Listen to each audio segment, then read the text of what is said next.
Greetings and welcome to my Wednesday ramblings. On Wednesdays we normally look at the message for next Sunday, and this will be the 28th Sunday in Ordinary Time.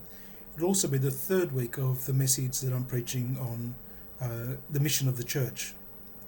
Over the last couple of weeks we've looked at the welcome and the openness that we have to embrace the wider community.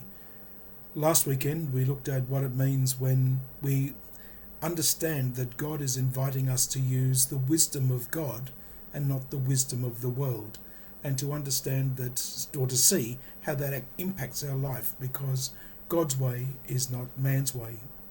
And we've heard that again in this weekend's message, in this weekend's gospel reading, where the rich young man comes along to say to Jesus, "What must I do to inherit eternal life?"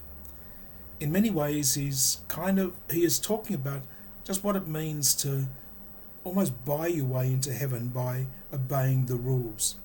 And he's been diligent in obeying the rules. He has no difficulty in being able to say to Jesus, "I have done all of those things. I've really cared about what happens to other people, and I've done all of those things."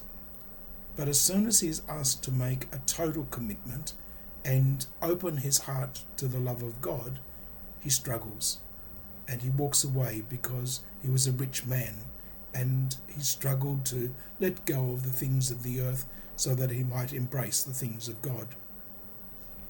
There's a very strong link with the first reading from the book of Wisdom that speaks about praying for wisdom that we might understand what God is asking of us.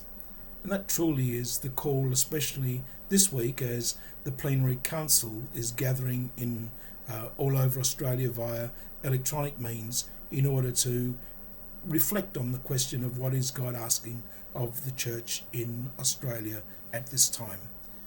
Obviously to pray, and Archbishop Tim Costello, the chair of the plenary council, told us at the beginning of the week in the opening mass that much of the week needs to be spent on our knees in prayer.